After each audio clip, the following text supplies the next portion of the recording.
Welcome to the overview on Response to Intervention Framework in Reading. Response to Intervention, or RtI, is a multi-tiered early detection prevention and support system that identifies at-risk students and assists them before they fall behind. RtI strategies are used in both reading and mathematics. RtI systems combine screening, progress monitoring, systematic instruction, and the use of data to differentiate instruction with intensive interventions targeted at struggling students. The practice guide for RtI reading offers important recommendations to help educators identify students at risk for reading problems and implement evidence-based interventions to improve their reading achievement.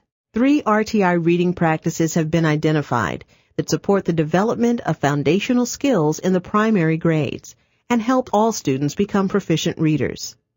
Let's take a closer look at these practices. First, screen all students for potential reading problems at the beginning and in the middle of the year. Because universal screening requires school-wide coordination of staff and resources, it's a good idea to create a building-level RtI team to help with implementation.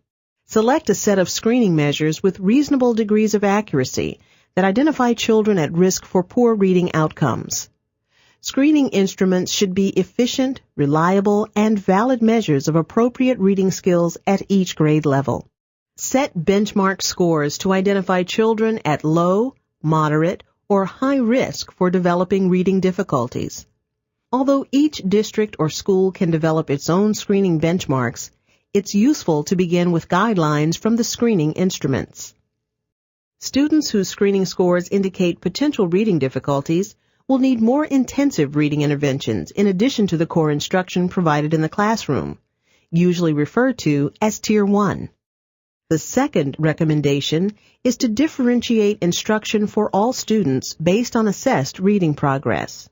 Classroom teachers can differentiate instruction by varying practice time, content, and degree of teacher support and scaffolding. In Tiers 2 and 3, progress monitoring data are essential for differentiating instruction. Progress monitoring should occur at least once a month to adapt instruction to meet students' changing needs and determine if students should be moved to a different tier or regrouped. Schools will need to develop decision rules for differentiating reading instruction based on screening and progress monitoring data. Some teachers will need help in using data. Schools may need to provide training for teachers on how to collect and interpret student data efficiently and reliably. The third recommendation is to provide systematic instruction focused on foundational reading skills for students receiving Tier 2 and Tier 3 interventions. Tier 2 intervention should be provided 3 to 5 times a week in small homogeneous skill groups, while daily one-on-one tutoring is needed in Tier 3.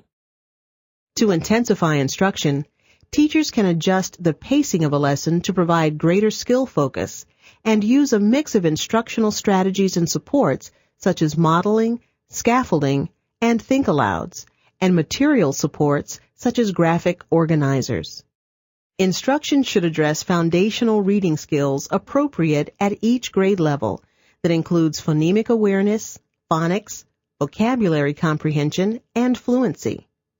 Tier 2 interventions should provide additional instruction on up to 3 skills, and Tier 3 should focus on a few skills.